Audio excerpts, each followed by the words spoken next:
respect for myself. I don't do it for my health, man, I do it for the belt. Man, I do it to the depth, to the roof, get mail 100 degrees, drop the roof. Hello, ant keepers, and welcome back to another episode of My Antics. Today we're going to be talking about different feeders that you can offer to your colony and exactly how to prepare them to make sure your colony gets the most out of them. Also, we're going to be talking about different fruits and vegetables that your colony might like as well. Let's jump into the mix. Starting off our list, let's talk about crickets. Crickets in general can be used as the main source of protein for all of your colonies. They are easy to obtain and to care for. Though there are pre-made cricket diets, I highly recommend feeding them fresh fruits and vegetables, something you might already have in your house. Let's take a look now on how exactly you should prepare your cricket for your queens or colonies. After you caught your cricket with tweezers, hold him firmly and use a pair of scissors to cut off his head.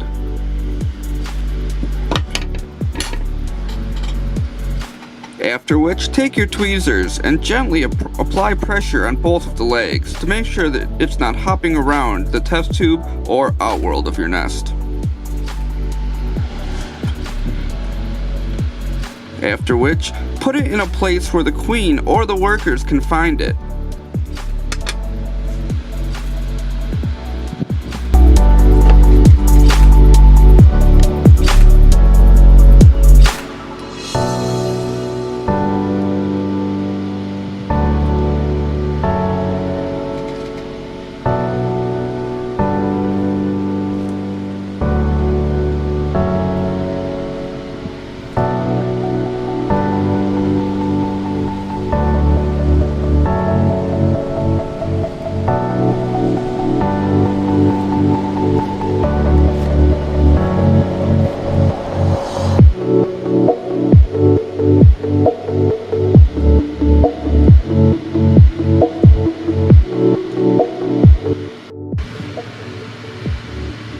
Next on our list, let's talk about preparing meal or superworms for your colonies.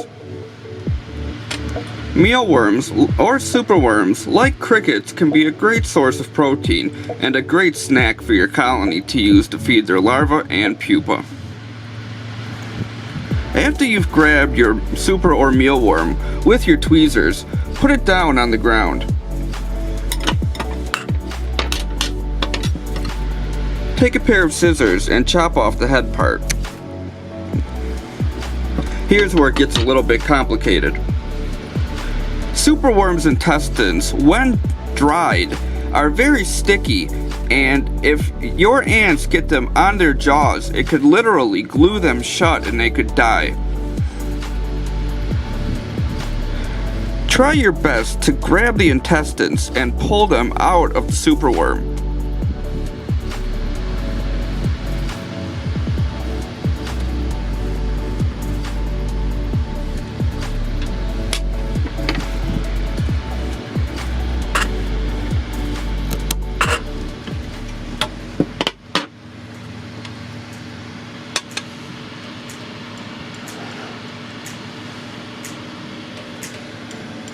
After making sure that the intestines are out and there's no more sticky gunk that your ants could possibly get a hold of, they're ready to be put in with your colony. Seeing how this is a smaller colony, I'm going to cut it into pieces and only give them a small portion of the superworm.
Last on our list for today are roaches.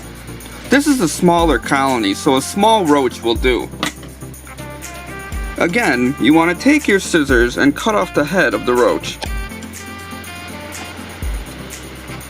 With roaches, I also recommend cutting off the back half of the roach.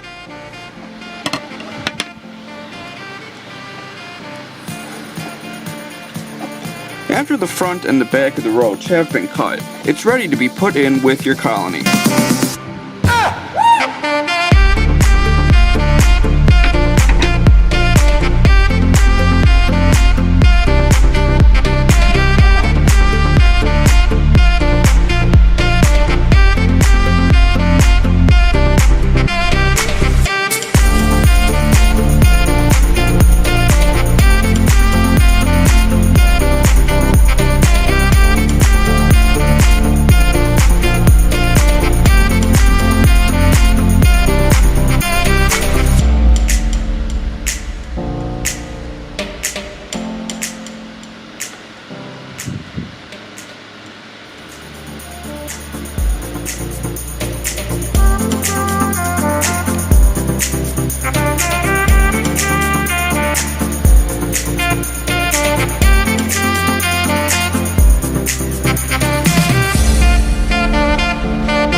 Besides protein, making sure your colonies have a sugar source is just as important. Without one or the other, your colonies might have a large issue moving forward. Most ant keepers give all of their colonies honey, but you can also give them a variety of fruits as well. I personally give my colonies slices of apples, pears, bananas, and watermelon, along with grapes, blueberries, and strawberries. Today we took a look at exactly how to prepare your feeders for your ant colony. And we talked a little bit about what kind of sugar sources you should give to your colonies as well. That wraps everything up for this video. I hope y'all enjoyed and learned something along the way. Forever and always, happy ant keeping.